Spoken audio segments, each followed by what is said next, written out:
Hi. I'm Ebony, and I'll be your therapist for this session. Have a seat. Thank you. Now, the purpose of this first session is to get you to open up about your feelings just a little bit to me. And the plan is for you to create goals or steps, to help you accomplish the situation that you're going through. Now, is it okay if I get your permission to go ahead with these sessions? Yes, you have my permission. Okay, great. Now, I read a little bit about your case file already, but can you tell me what brings you in here today, in your own words? Well, my name is Rebecca. I'm 21, and I live in a foster home called Greater Life. I've been in and out of foster homes almost my entire life because I lost my mom and dad in a car accident when I was real little. I have relatives, but I don't speak to them often, and unfortunately I have no siblings. So I'm an only child, and basically it's just been me. It's okay. It's all right. If you want to take a break from talking about this for just a second, you can.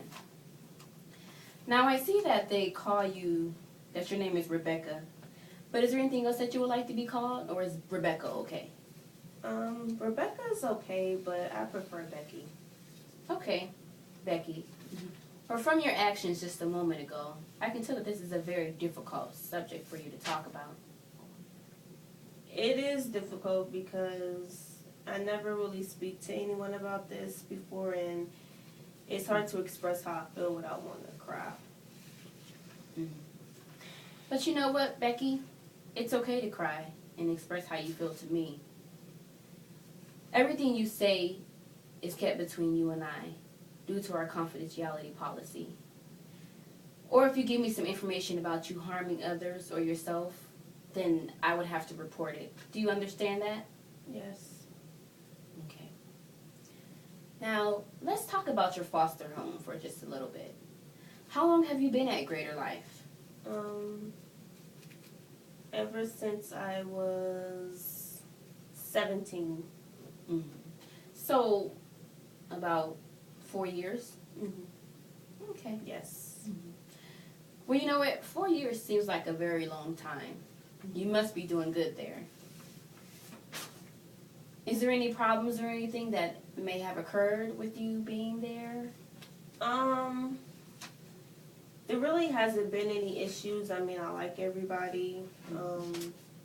I enjoy living there, but just the other day I had a meeting with the house manager, and she told me that I can't stay there longer because I'm 21 and I reached the age limit. So I got a few months to try to find somewhere to live, and it's been really hard to deal with. I see why it may be a little bit hard to deal with. You must be worried about a place to stay. Where are you going to go? Is that correct? Yeah, it's like, where am I going to go? I have no relatives or a job to even support myself. I don't even know where to start. Sounds like you have a lot going on. But you know what? Even though you have a lot going on, you decided to take the first step, which is talking to me and getting some help. So good job. And I just want to say that this is the place where you can definitely start. So good job with that. So how have you been dealing with having the news of having to leave your foster home? Not good at all. With me not being able to talk about this to anyone, I kind of turned to alcohol and drinking to help me cope with being kicked out. Wow. Okay. What exactly does the drinking do to you? What does it do for you?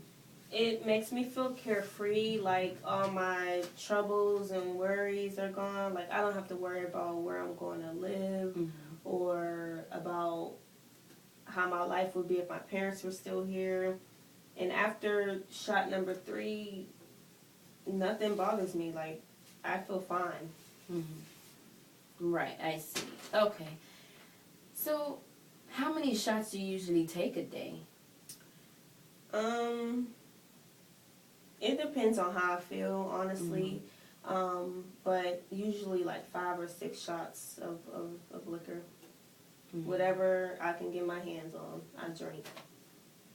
I see. But how do you feel when you don't drink? When I'm not drinking, I feel depressed. I feel angry. I think about how my life would be different if my parents were still here. I think about having a normal life and what it would be like to live like a normal child. Sometimes I feel like I don't even matter to anyone. I see. But when you say that you feel like you don't matter to anyone, is it kind of safe to say that you kind of feel unimportant? Yes, I feel very unimportant. I don't have anyone to tell me that they love me or anyone to support me. Like every time I think about my parents, I get sad because I miss that love that they used to give me. I miss the comfort. Well, you said when you think about your parents, you feel sad all the time. Is there any other emotions that you feel when you think about them? Sometimes I do feel happy. Okay. That's great. So it's not all, sad times when you think about your parents. So can you tell me what makes you feel happy when you think about them? I have a lot of memories with them. I remember going to the ice cream shop every Friday night with my dad after I did my homework. He would always make me laugh with his whipped cream mustache. I remember my mom picking me up from school and singing her favorite songs on the way home. Those days were fun. Okay. So I'm sensing some happy emotions. So like I said, it's not all bad times when you think about them, huh? Because I can tell by the expressions upon your face. Is that correct? Yeah.